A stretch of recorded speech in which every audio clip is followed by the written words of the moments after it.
Coming up today on Studio 13 Live, from 3 to 83, we'll show you all the fun things people of any age can do at the Family Fun Center in Tukwila. Plus, Bumbershoot is celebrating its 50th anniversary this weekend. A look at some new activities this year and a sneak peek performance from one of the artists. And we're getting a look at the local fundraiser to help the victims of the devastating Maui wildfires, where you can check out a luau and support Hawaii. Then we're learning how to make the official drink of the U.S. Open, invented by a Mercer Island resident. And Sauce Nouvelle is giving us an inside look at their newest rotating menu. What you can expect from the unique cafe on Bainbridge Island. Studio 13 Live starts right now.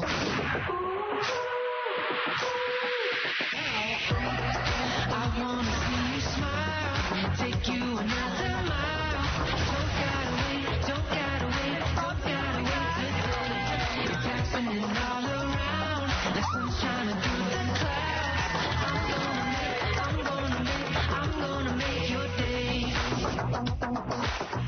Hello, happy hump day, and thank you so much for being here with us. I'm Carly Henderson. And I'm Mireya Garcia. Glad to be back. Yes. I missed it here. I missed you too. I'm glad you're back. I know. But let's get right to our top stories, because there is a new record that's been set. Let's talk about it. Taylor Swift has broken yet another record. Yes, girl. And she's officially the first woman ever to pass 100 million monthly listeners on Spotify.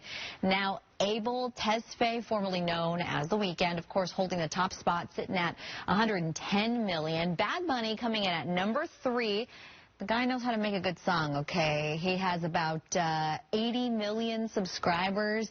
It seems like every day, though, Taylor is breaking another record. Did you catch any of the TikToks of her concert in Mexico City? A little bit. Oh, good. Yeah, I was like, y'all are so lucky you get to keep, like, experiencing this, and Sabrina Carpenter opening for her was amazing, too. Yeah. I really feel like our team at Studio 13 Live has had an integral part in her reaching this success on Spotify, right? I agree. We go pretty hard for Taylor here. But there's so much Taylor to choose from. Right. Like, are you feeling dark and moody and fall is upon us? Throw on folklore. How about Evermore? You want to dance? Some 1989. You're driving down a country road.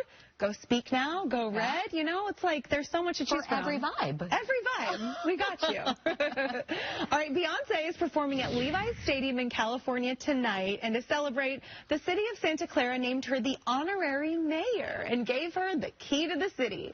So at last night's city council meeting, Beyonce's longtime publicist accepted the honor. Her publicist told a crowd of people that it brings her joy seeing Beyonce be recognized for her contributions to society. Queen Bee will be in Seattle on September 14th.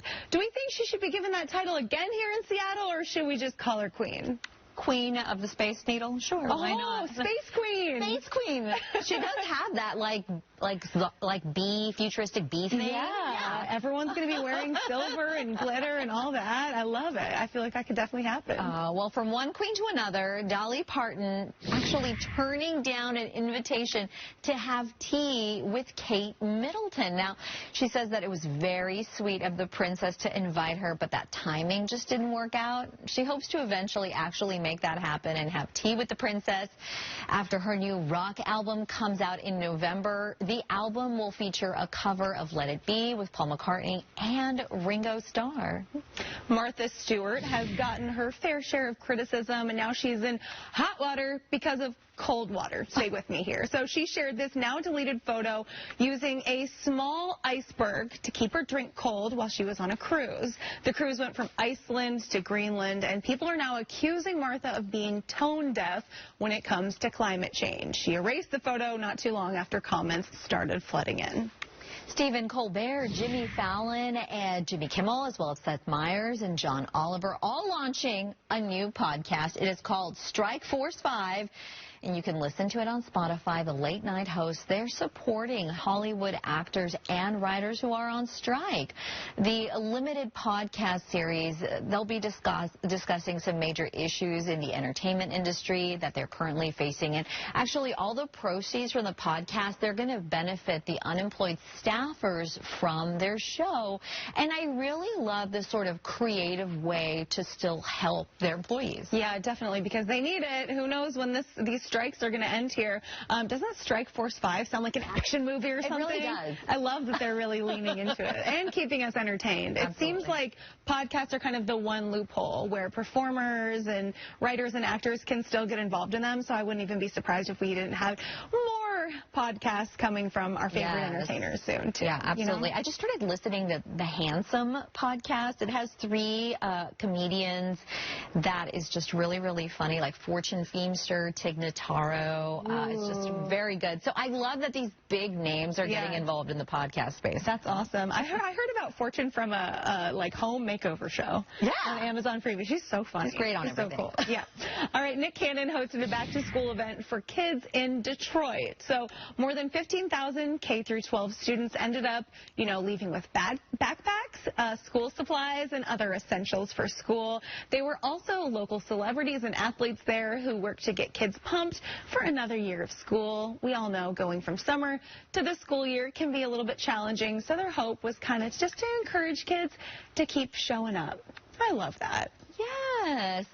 Yeah, absolutely. I think that oftentimes there's this idea, or at least went way back when I was in grade school, that school's like not cool. And I feel like nowadays there's really an effort from a lot of, well-known names letting kids know, like, hey, this is great. You should definitely go all in to your schooling. And then, whatever you decide to do later in life, that's fine too. It's true. Yeah, especially, like a lot of kids can't afford to get new stuff too. So to have like their favorite entertainer and athletes and everything, just kind of showing them some love, it really kind of takes the edge off going back to school and makes it, a more celebratory thing.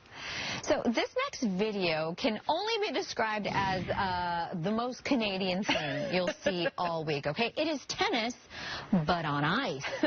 Roll the clip. The video recorded back in the winter has only just gone viral on social media, showing off these 2 men facing off on a frozen tennis court. Yeah. They're wearing ice skates. They're wearing helmets. I'm glad to see that. They go back and forth. Honestly, it's just really impressive considering I have like hockey moves happening here. They're just going all over the place. A lot of people say they would actually love this as a real, actual sport. There's even a petition going around saying they want to see this in the next Winter Olympics. I'm going to say that's probably not going to happen, but you know what? You never know. That is so entertaining. I am not good at ice skating, so I'm just impressed that they can maneuver these moves in the way that they are, these little twirls and everything to hit this. It's amazing. Wow. Did you catch that, throw? Yeah. Oh, man. Wow. We are impressed. Now, I know there are some interesting competitions around the world, okay, but have you ever heard of gravy wrestling?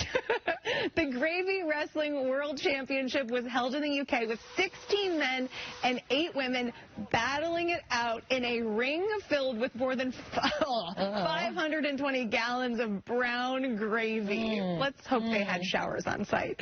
Each round was 2 minutes long, and the winners are picked by a panel of judges who consider wrestling technique, costumes, and style.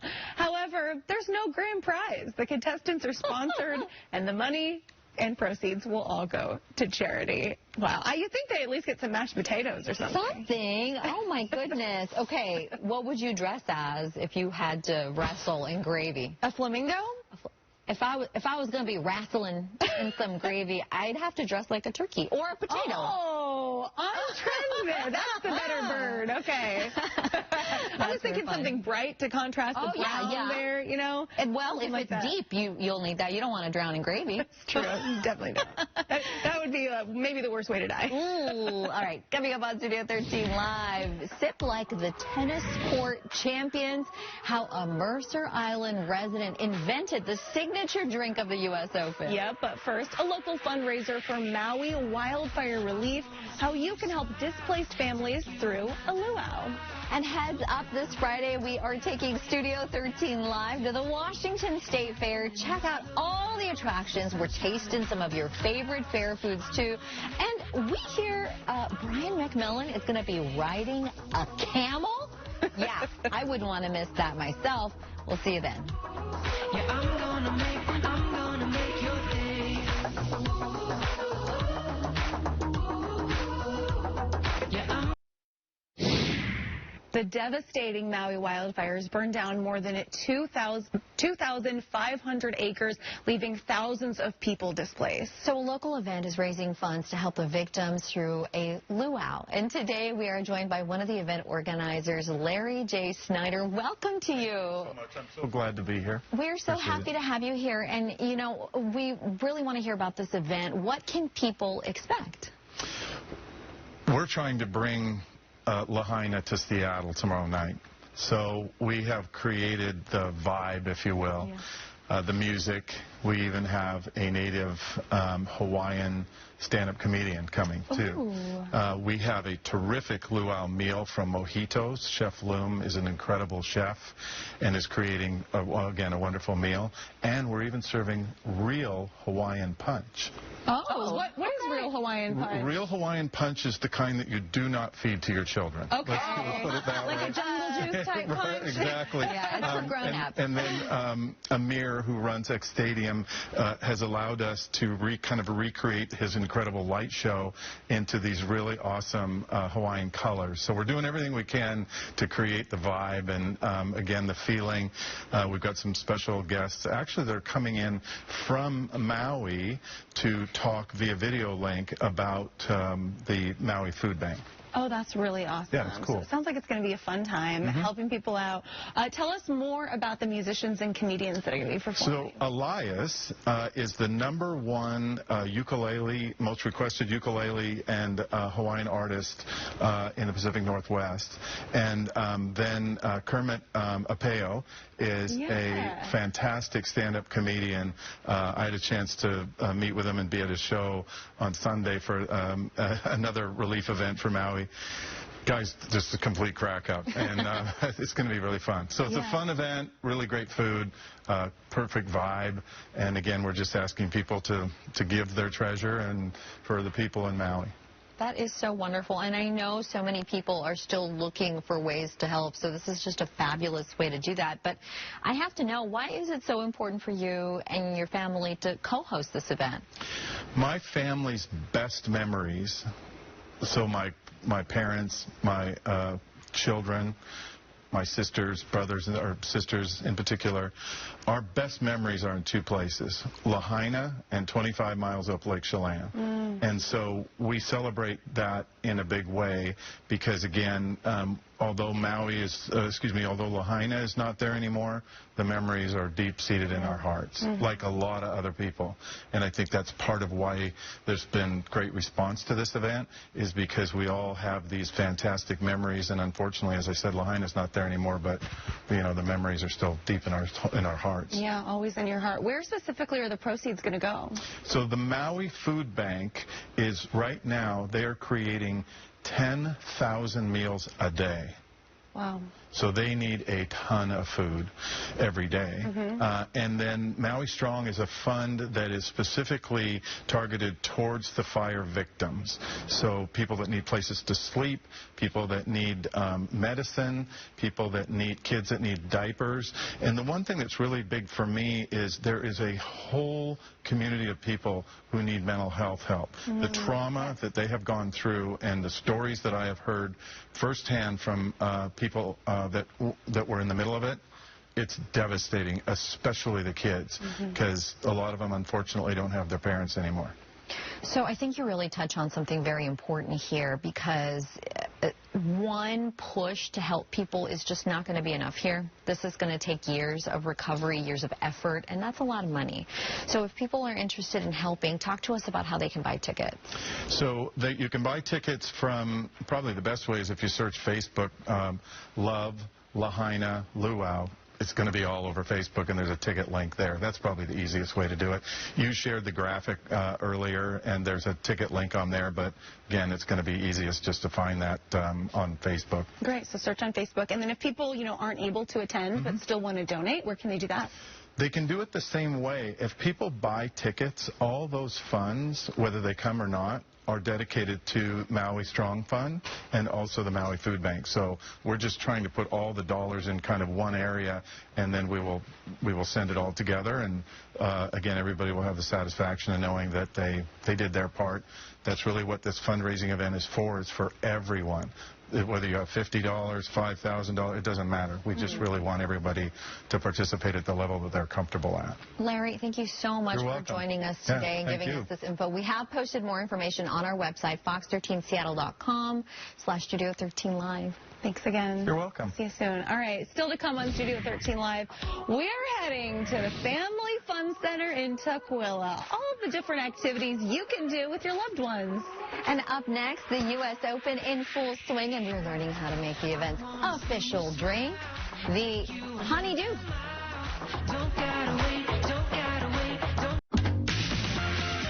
It is time for Seattle Sips, where we check out some amazing, truly amazing drinks in our area, and the U.S. Opening happening now through September 10th. And Carly, did you know that the official drink of the U.S. Open was actually invented by a Mercer Island resident just 16 years ago? Very exciting. So here to share his famous drink recipe with us, author and mixology master Nick Mautone. Welcome. Hey, thank you. Thanks for having me.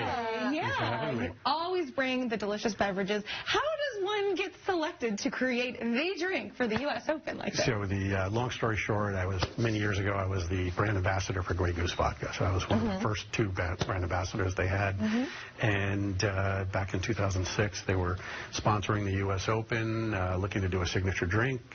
As the U.S. ambassador, they asked me to let's come up with some ideas.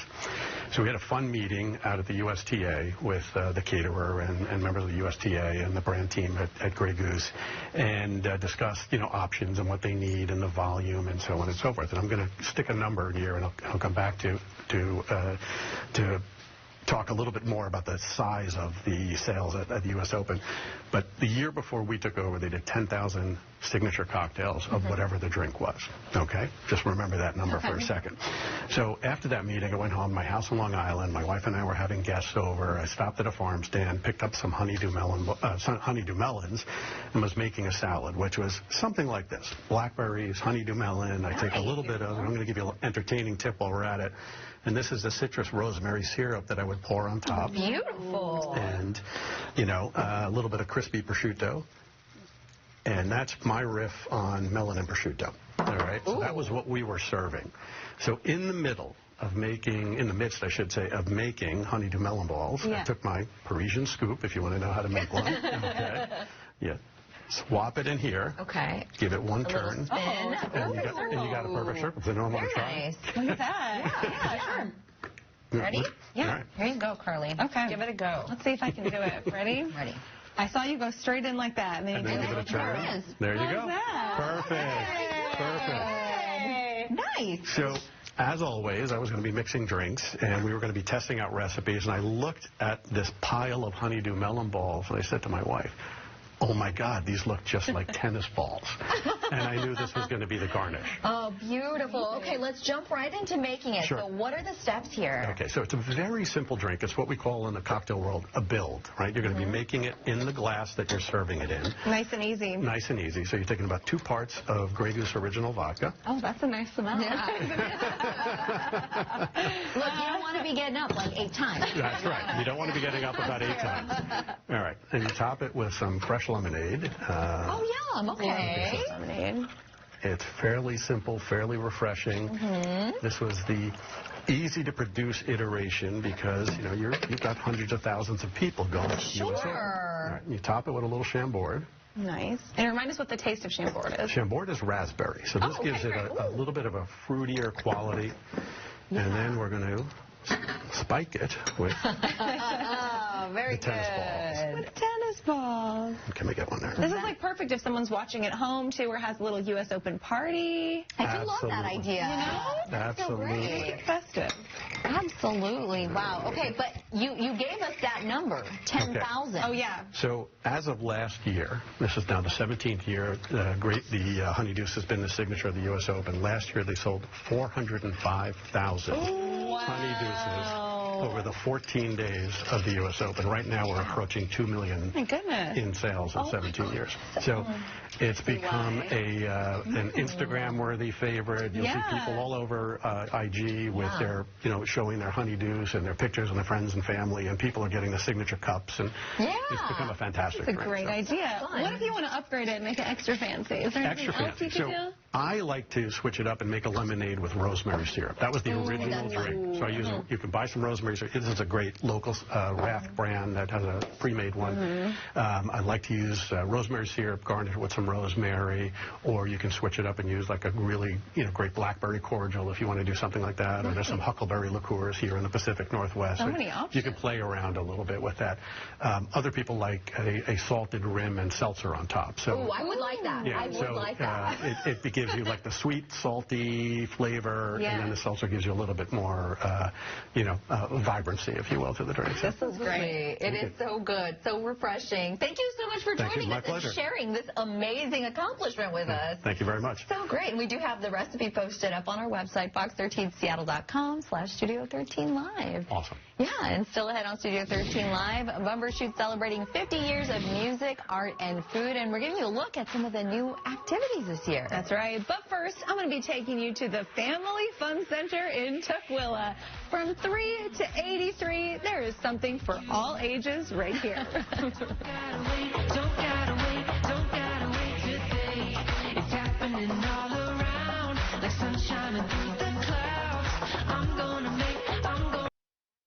All right, parents, caretakers out there, I know that a good activity can keep the kids happy, keep your own sanity intact, so I'm always looking for new places to take my son. And who says you have to be a kid to act like a kid, right? So for today's episode of Passport to the Northwest, I'm taking you down to Tukwila for some go-karting, bumper boating, and a giant chicken. Oh.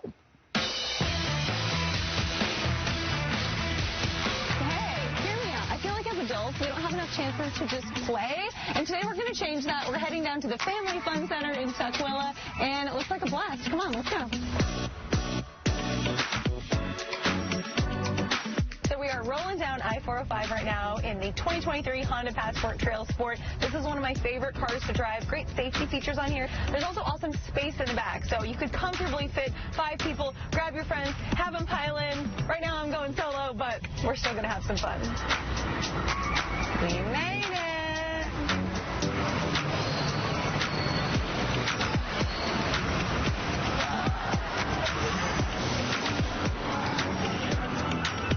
I'm digging this place already. This is Stephanie. Stephanie, what is Family Fun Center all about? Family Fun Center is about fun. We foster fun for everyone, ages 3 to 83. We do it all. Okay, cool. What if you're 84? If you're 84, there's even more. Yes! Oh, and it rhymes. I like it. What are we going to do first today? We're going to do the most popular attraction, the go-karts. Let's go. Take me there. I do not remember the last time I was in a go-kart. I was probably 13, so I make no claims for my abilities, but let's see how I do. I'm told we need a hair tie, because it's going to get wild. I don't usually win Mario Kart, so we'll see how this goes, but maybe I'll be really good at it. Who knows?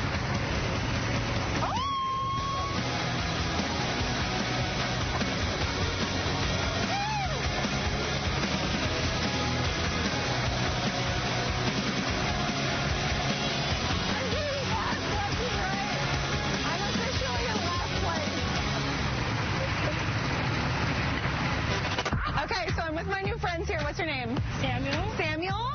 What's your name? Jonathan. What's your name, guys? Anna. Okay, so we just finished the race. How did it feel to beat me in there? Amazing to be a reporter. What about you? Did you have fun there? Yeah, definitely. Were you scared at how fast we were going? Not at all. Not at all. Do you think we were going fast or slow? It's like tell you the truth or what you want to do. Tell, give me the truth. You were too slow. Hey! Okay, let's see if I'm better at some more of these things here.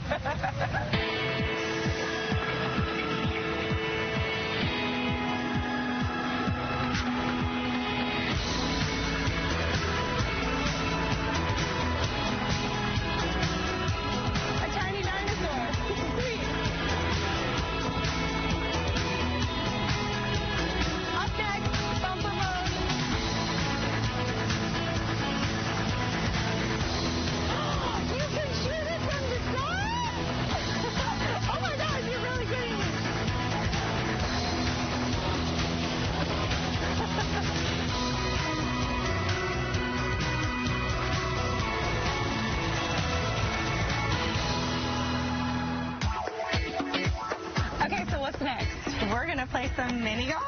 Yes! You know I'm going for this hot pink one. And how many different courses do you have? We have 2 courses. They each have 18 holes. So really, if you wanted to get a whole 36 holes in, you sure can. Any tips for me? Let's see. Make sure you keep your putter on the ground. Okay. And you give yourself a nice little putt, nothing too far back. Okay, let's try this out.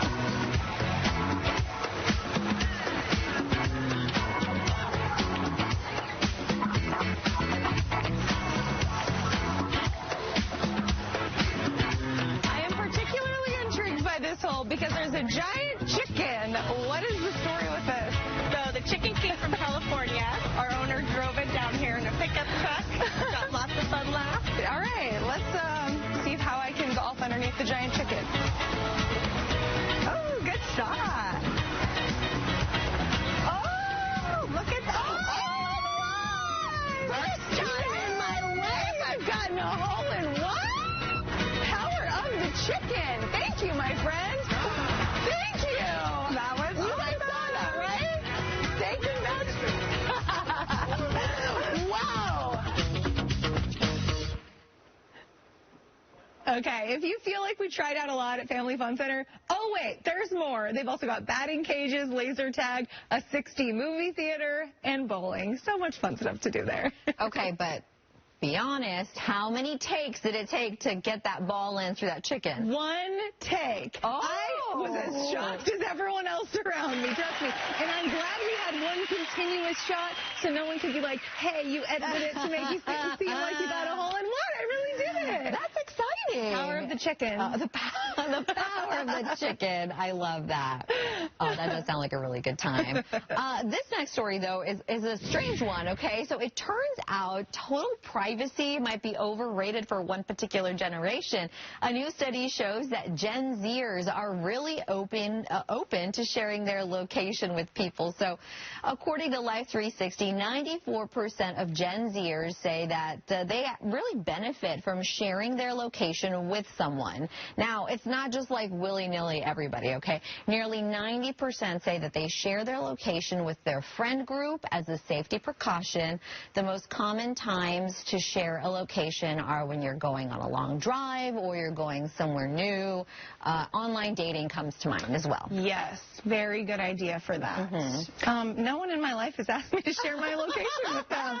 I don't know. I'd be open to it. I think it's nice, you know, for friends and family. I guess the only times I've done it preemptively, no one asked me to, was when I was picking someone up from the airport. And I was like, here you go, because I'm not going to be texting you or, you know, picking up the phone while I'm driving, so you can just see right when I'm about to roll up and get you. Oh, that's really great. Yeah. I personally also, I don't think I've shared my location, but it's because I don't really know how.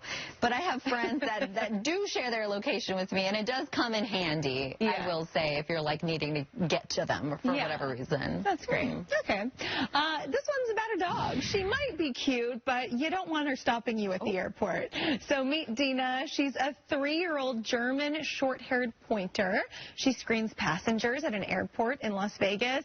Dina won the TSA's Cutest Canine Contest. So TSA handlers from across the country initially nominated all the good boys and girls, and then TSA employees narrowed the field to 92 contenders. They got them all the way down to 4.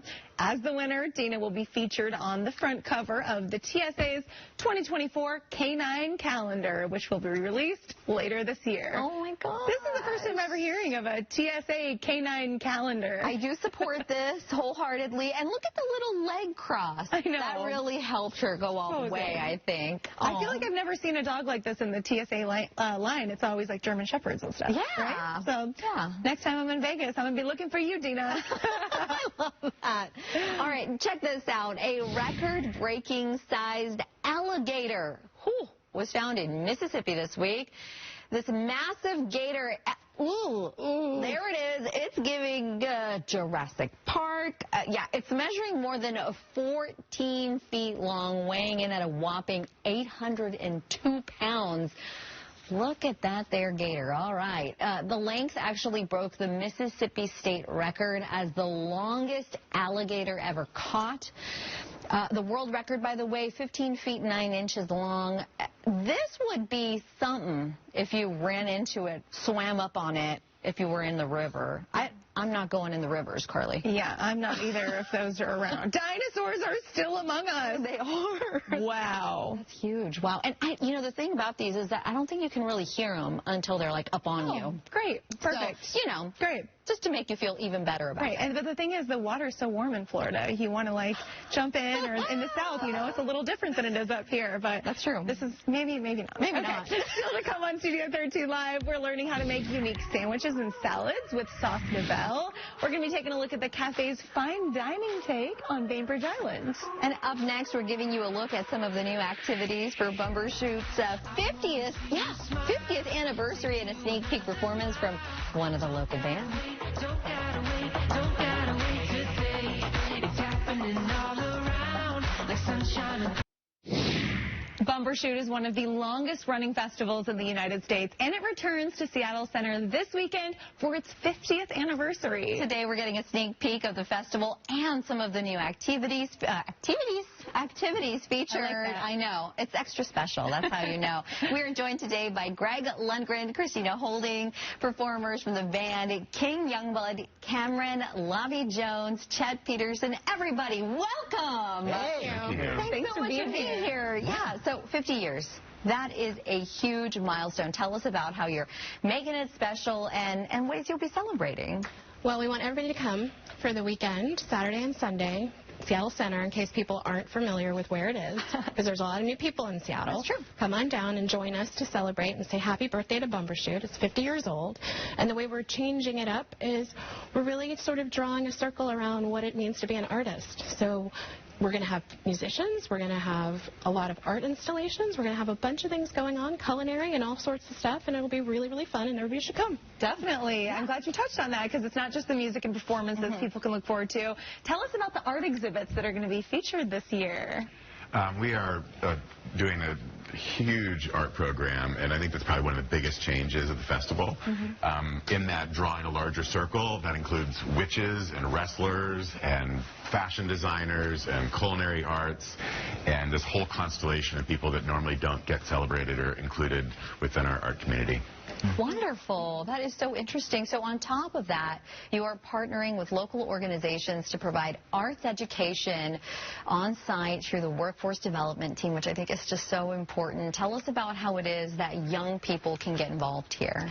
So if you go to bumbershoot.com/education, you can find out more about it. But we have our first inaugural cohort of 16 young people who are all amazing, fabulous people, and they have been shadow shifting with a lot of our organizations around town, whether that's Teen Tickets or Triple Door or Crocodile or working with Flame Productions and the Noise Academy, and they've been following us all around as producers of Bumbershoot. So it's been great for them, great for us. We're learning as much as they are, from them. That's awesome. What a great way to get kind of this like hands-on experience here. And tell me about the different art districts that you have, because you have several of those and some different activities and things like that. So yeah, I think we have a fashion district. I know that Seattle isn't considered a fashion town, but I think that Bumbershoot is a chance to kind of break a lot of stereotypes around who we are. We have a recess district, which includes a wrestling program and roller skaters and double dutch and break dancing and a pole dancing pavilion. We gotta go. Play your song first. We have witches. We have a substantial contemporary art exhibition. We have elements of augmented reality. We have a cat circus. It's a very different, reimagined and revitalized festival, and I think you don't want to be the person who hears about it on Monday. Yeah, so when we say something for everyone, you really mean that. I think so. I think that if you can't find something that you love within it, then you're probably a really kind of heartless person. What, you keep saying witches. What kind of witchy things are happening? We have a whole witch dome program, and I think it is a constellation of these of real witches from around the Pacific Northwest. They will give readings. They will tell you all the things, and it's a pretty robust program, and I'm really super excited to. Nice witches. Yeah. They're all. I think that. Don't make them mad. Don't make them mad. That's all I'm saying. Just don't make them mad. I love it. Well, we're going to get a sneak peek of one of the local bands now. King Youngblood. Hey. Take it away. By all means. This is our song, Too Late, Too Soon. Ready, bro? Yeah.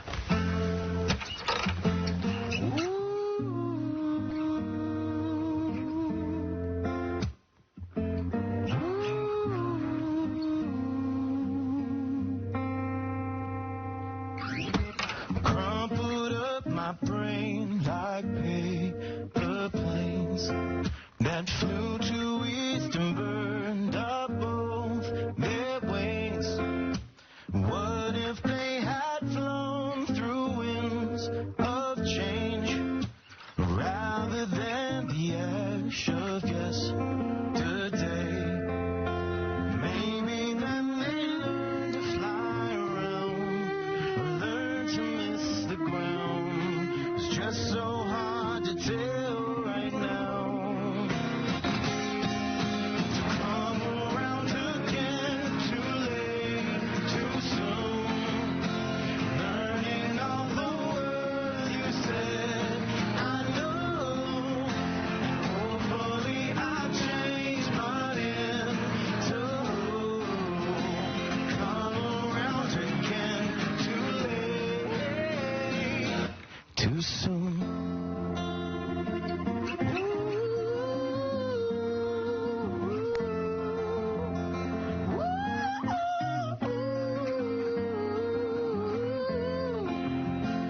Origami folding without tears, papers ruined by your thoughts and prayers. The higher up I go, the less I care. But lying if I said I wasn't scared, maybe then I learned to fly around, learn to miss the ground. It's just so hard to tell right now. Oh, come around again, too late, too soon. Learning all the words you said, I know. And hopefully I'll change, but into come around again, too late, too soon. Come around again. Learning all the words that you said, I know. And hopefully I'll change, but into come around again. Come around again, too late, too soon. Hopefully I've changed.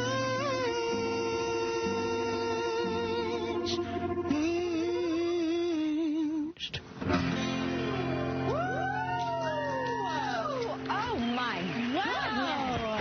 That was an earworm. Yeah. Thank you. Thank you so much. I had that in my head all day. I love it. We try our hardest. I have to know, what was it like waking up this morning knowing you were absolutely going to kill it on television today? You know, Chet and I have been doing this music thing in King Youngblood for a long time, so it was more of just waking up and like, oh, okay, we get to go do this too. Yeah. Oh my God. Where can people catch you this weekend? So people can catch us at Bumbershoot on Sunday, September 3rd at 1:45 p.m. at the Mural Amphitheater stage. We're so stoked to be a part of it. Thank you so much for sharing your musical talents with us today. This is Absolutely. awesome. Yeah, we're honored to be here. You know, Yeah. Chet and I are both second-generation Bumbershoot artists. Both of our parents played Bumbershoot. It's really special. Yeah, so when we got the call to be invited to play it at the festival this year, the minute we told our folks, they were like, oh my God, that's the best. Yeah. So we're very honored to be here. Thank you so much. In the guys. family business. I love it. Oh, thank you so much, everybody, for joining us today. And, of course, Bumbershoot starts Saturday, September 2nd. Doors open at 12:30. We do have a link with more info on our website, fox13seattle.com/Studio13Live. Great Great. job. Applause all around. All right, coming up on Studio 13 Live, we are learning how to make some very unique sandwiches and salads with sauce nouvelle from Bainbridge Island. A look at the chef's rotating menu. And don't forget, if you missed anything from today's show, you can find it all on our website, fox13seattle.com/Studio13Live. Don't gotta wait, don't gotta wait, don't gotta wait today. It is time for Emerald Eats, where we highlight amazing food in our area. Yeah, today we're joined by Nicholas Gania with Sauce Nouvelle on Bainbridge Island. Hello, thanks for being here. Well, thanks for having us. Absolutely, we really got a setup here, okay? And Sauce Nouvelle offers a fine dining take on sandwiches and salads in a fast casual environment. So tell us all about it. So what I like to do, I have a fine dining background, and I like to, what I'm known as a molecular gastronomy chef. Nice. And so that's what you're seeing right here, which is what you'll see in a second with our vegetarian. So, I'll play with different types of sauces and enhance it, because I think sauce is the most important part of making a meal. That is true. I do agree. So much. What are we starting with today? We're going to do the vegetarian sandwich, and I made this like a month ago, so we're going to try this out. I did distill it in this thing right here. So first, cool. you're going to add this in there for me. I'm going to throw the veganase in here. Adding this where? Oh, right in here. So Into that this is bowl? Yeah. So that is your. We'll do a little bit. Oh, okay. We'll do the whole thing. Oh, baby. Make so many. No, it's all good. It's all good. So this is the morels that we turned into a paste, which I distilled in here, and it's got some black pepper, not black pepper, black garlic. Okay. And we'll throw Does black garlic taste different than regular garlic? Absolutely. It is like, it's very sweet. So it takes about 6 weeks to 8 weeks to make.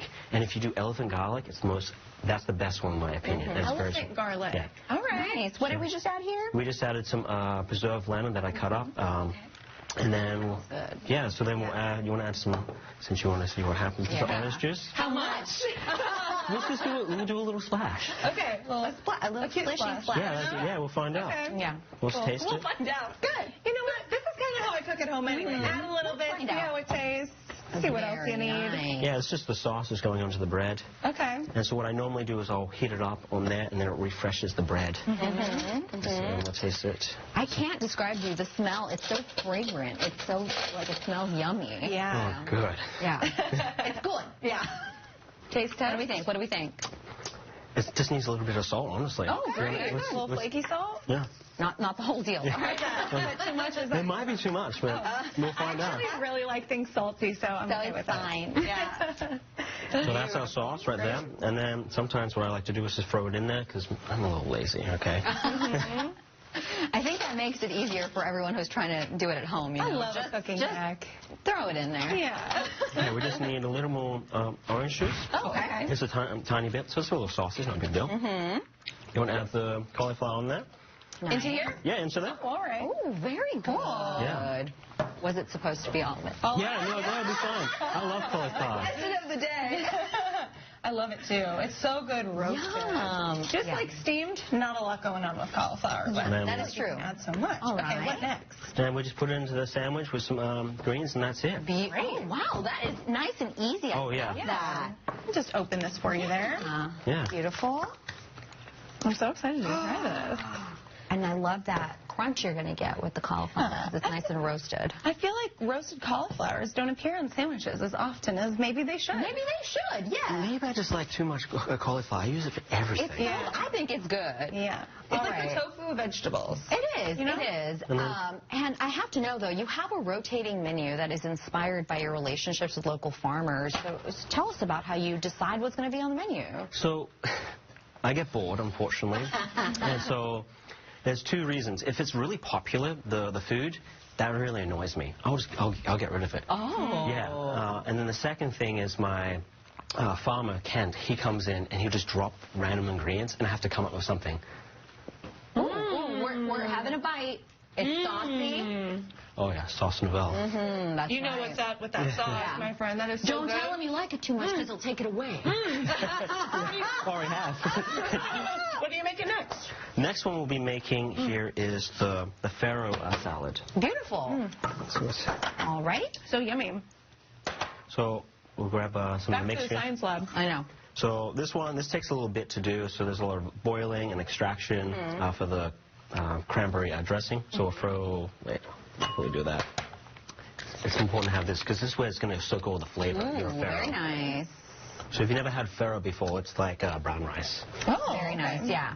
It's like nice and thick, though, yeah. Nice little thing. So you kind of use techniques that aren't typically used in a cafe. Yeah, as I've found out, unfortunately, so a lot of people say my food is strange.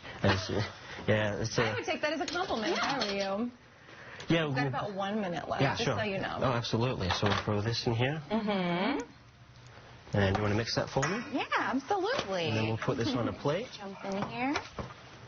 I've never cooked with this grain before, have you? I've eaten it. I haven't. Yeah. Girl, you know I don't cook, but I've tried it and I really enjoy it. It's so beautiful. Yep, there we go. And then we'll just finish it up. Yeah, let's put some of this farro in there. Put Yeah. it in there. And what are you putting on the top? Then we're just putting some blue cheese. Oh, very good. And we'll put that. And then candied pumpkin seeds. Oh, you want to put for that a little added crunch. You want to put that on there? Like that. And then we've got bacon, and that's pretty much it. Look at that. I love that. I'm going to have a little bite here. Ooh, right where the bacon is, too. I feel like you got to try prosciutto, and now you get to have bacon, too. I know. It's a good day for, It is. for the crispy meats for Mireya. Oh, that's fun. Good? That's yummy. All right. All right. Nicholas, thank you so much. Yeah, thanks for having me. Thanks for coming by. We posted a little more info on our website, fox13seattle.com/Studio13Live. Have a great day. We'll see you tomorrow. Bye. I wanna see you smile, take you